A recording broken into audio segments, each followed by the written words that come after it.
Assalamualaikum warahmatullahi wabarakatuh. Bagaimana kabarnya anak-anak semuanya hari ini? Semoga kalian bersama dengan keluarga di rumah senantiasa dalam lindungan Allah Subhanahu wa taala, sehat walafiat. Amin. Hari ini kita akan belajar tema 7, subtema 2, pelajaran kelima dengan muatan SPDB, IPS dan IPA. Silahkan disiapkan alat tulisnya. Jika nanti ada poin-poin penting langsung kalian catat di buku kalian ya. Baik, kita mulai belajarnya. Kita dengan membaca basmalah bersama. Bismillahirrahmanirrahim.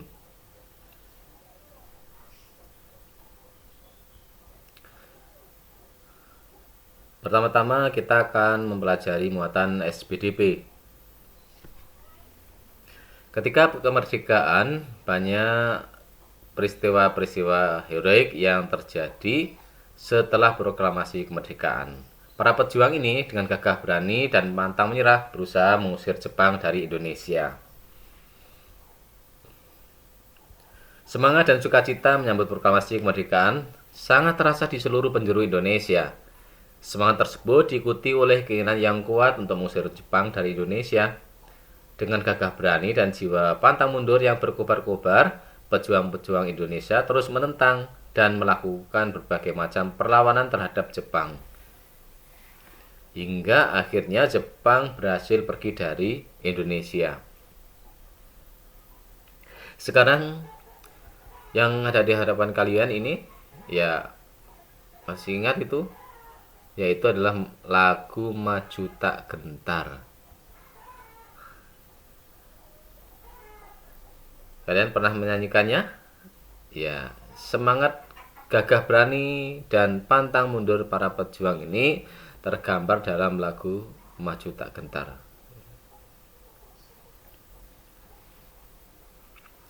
Lagu Maju Tak Gentar dapat dijadikan lagu pengiring tarian. Gerakannya dilakukan dengan semangat seperti para pejuang mempertahankan kemerdekaan Indonesia. Nah, seperti apakah gerakan tariannya? Sekarang simaklah gambar berikut ini. Gerakan yang pertama yaitu berjalan tegap ke depan. Seperti yang ada di gambar ini ya. Ini adalah gerakan pertama. Kemudian gerakan yang kedua, jadi gerakan yang kedua adalah mengayunkan gendewa ke depan lalu ditarik ke atas. Jadi pertama diayunkan ke depan, kemudian gendewanya itu ditarik ke atas seperti itu ya. Gerak kedua, kemudian setelah melakukan gerak yang kedua, gerak ketiga yaitu berlari-lari kecil dengan pandangan ke arah gendewa. Nah, gerakan berlari kecil ini dilakukan secara melingkar seperti itu. Dan gerakan yang keempat adalah meluruskan tangan ke atas lalu menekuk. Pandangan mata tajam ke depan, lalu kepala menengok ke kanan. Nah, ini 4 gerakan tarian Maju Tak Gentar. Kalian boleh mencoba tarian ini di rumah ya, dengan musik pengiring lagu Maju Tak Gentar. Sejak pembacaan teks proklamasi oleh Soekarno-Hatta, gaung proklamasi terdengar di mana-mana. Namun, belum lama menikmati kemerdekaan, bangsa Indonesia sudah dihadapkan dengan perjuangan mempertahankan kemerdekaan. Ketika itu memang Jepang sudah pergi dari Indonesia, namun Belanda kembali lagi ke Indonesia. Belanda datang ke Indonesia dengan membonceng tentara sekutu pimpinan Inggris. Akibatnya pertempuran terjadi di mana-mana. Sekarang kita akan masuki muatan IPS. Perjuangan mempertahankan kemerdekaan itu ketika Belanda datang kembali ke Indonesia, yaitu dengan cara yang pertama melalui perjuangan fisik, yaitu melalui kontak senjata. Di antara yang pertama adalah pertempuran Surabaya, kemudian ada pertempuran Palagan-Ambarawa, kemudian ada Bandung Lautan Api, pertempuran Medan Area, dan serangan umum 1 Maret. Ini merupakan beberapa perjuangan fisik yang dilakukan untuk mempertahankan kemerdekaan. Selain dengan perjuangan fisik, perjuangan mempertahankan kemerdekaan Kali ini juga dilakukan melalui perundingan atau diplomasi. Jadi perjuangan diplomasi atau perundingan. Yaitu ada 3 perundingan. Yang pertama adalah perundingan Linggarjati, perundingan Renville, dan ada perundingan Romeroyen. Nah, sekarang kita bahas tentang perundingan fisik terlebih dahulu.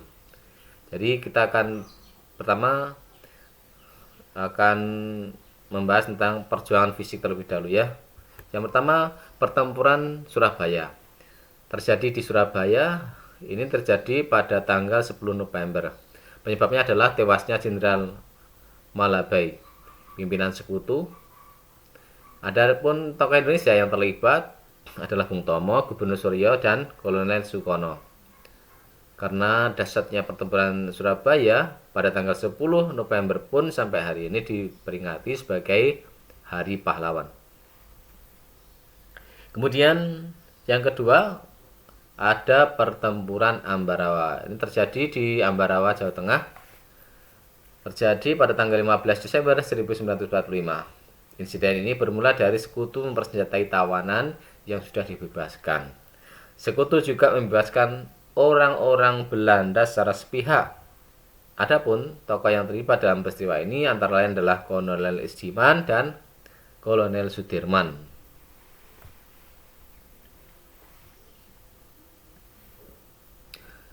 Kemudian pertempuran berikutnya adalah Bandung Lautan Api. Bandung Lautan Api ini terjadi di Bandung. Nah, ini terjadi pada tanggal 23 Maret 1946. Insiden ini bermula dari ultimatum sekutu yang meminta senjata yang diperoleh dari tentara Jepang untuk diserahkan kepada sekutu. Tapi rakyat Bandung menolaknya. Bahkan mereka membakar kota Bandung agar tidak dikuasai sekutu dan bangunan-bangunan pun tidak digunakan oleh sekutu. Mereka akhirnya membakar habis seluruh Bandung Selatan. Tokoh yang terlibat antara lain adalah Muhammad Toha, Abdul Haris Nasution, dan Suryadi Suryadharma. Perjuangan fisik berikutnya adalah pertempuran area Medan atau pertempuran Medan area ya. Ini terjadi di Medan pada tanggal 10 Desember 1945 karena orang-orang Belanda menginjak-injak bendera merah putih. Kemudian tokoh yang terkenal adalah Ahmad Thohir. Satu lagi adalah perjuangan fisik yang terkenal adalah serangan umum 1 Maret. Ini terjadinya di Yogyakarta. Peristiwa ini dipicu Belanda yang menduduki kota Yogyakarta dan mempropagandakan bahwa TNI telah hancur. Tokoh yang terlibat antara lain adalah Letkol Soeharto dan Sultan Hamengkubuwono IX. Jadi ini adalah beberapa perjuangan fisik yang terkenal ketika mempertahankan kemerdekaan. Setelah perjuangan melalui fisik dilakukan, selanjutnya adalah perjuangan melalui diplomasi, yaitu melalui perundingan-perundingan. Perundingan yang pertama yaitu perundingan Linggarjati. Waktu dan tempat terjadi antara tanggal 11 sampai 15 November 1946 di Linggarjati, Cirebon, Jawa Barat.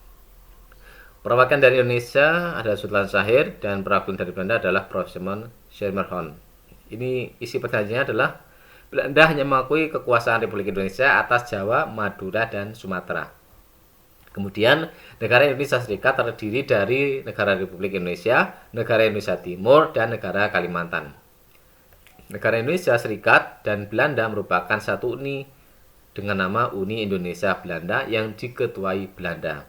Nah, setelah perundingan ini terjadi, ternyata Belanda mengingkari perjanjian ini dan melancarkan agresi militer Belanda I pada tanggal 21 Juli 1947. Setelah agresi militer ke-1 dilakukanlah perundingan yang kedua, yaitu perundingan Renville, yaitu pada 17 Januari 1948 di atas kapal USS Renville milik Amerika Serikat. Perwakilan dari Indonesia adalah Amir Saifuddin dan dari Belanda adalah Raden Abdul Qadir. Isi perjanjiannya adalah Belanda hanya mengakui daerah Republik Indonesia atas Jawa Tengah, Yogyakarta, dan sebagian kecil Jawa Barat dan Sumatera. Kemudian semua pasukan RI harus ditarik mundur dari wilayah yang diduduki Belanda. Belanda tetap berdaulat di seluruh wilayah Indonesia sampai diserahkannya kepada Republik Indonesia Serikat yang akan segera dibentuk. Namun Belanda lagi-lagi mengingkari isi perjanjian Renville dan melakukan agresi militer Belanda II pada tanggal 19 Desember 1948. Setelah itu adalah satu lagi, perundingan Romroyen. Terjadi pada tanggal 7 Mei 1949 di Jakarta. Perwakilan dari Indonesia adalah Muhammad Rum, dan dari Belanda, yang dari Belanda ini adalah Van Rooyen. Isi perjanjiannya, Belanda hanya mengakui kekuasaan Republik Indonesia atas pemerintahan Indonesia yang dikembalikan ke Yogyakarta. Kemudian menghentikan gerakan militer dan mengembalikan tawanan.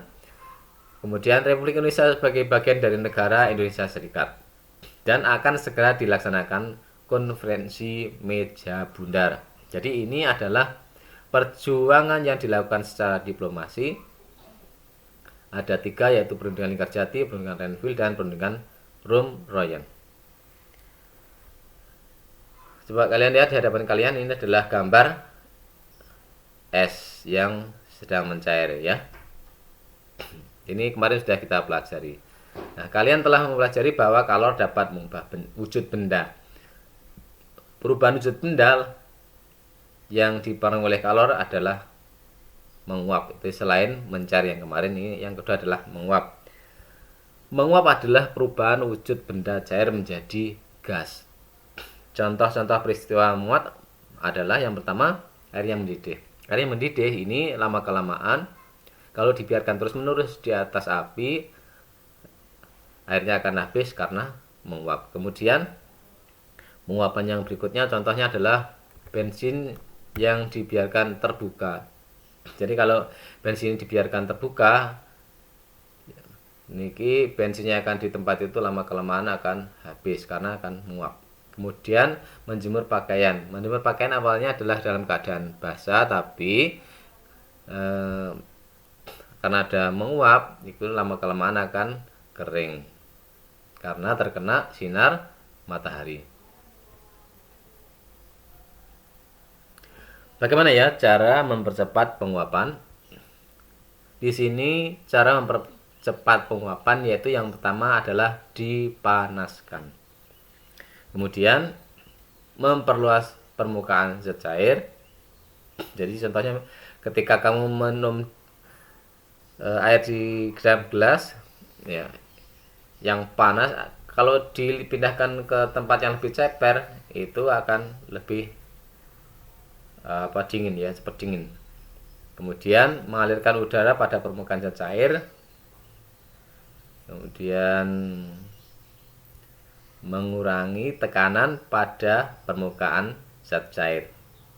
Jadi cara mempercepat penguapan yang pertama dipanaskan, memperluas permukaan zat cair, mengalirkan udara pada permukaan zat cair, dan mengurangi tekanan pada permukaan zat cair. Baik anak-anak, cukup sekian penjelasan pada hari ini. Mudah-mudahan bisa membantu kalian untuk bisa memahami. Tetap semangat belajar, semangat beribadah, jaga selalu kesehatan. Sampai ketemu kembali. Wassalamualaikum warahmatullahi wabarakatuh.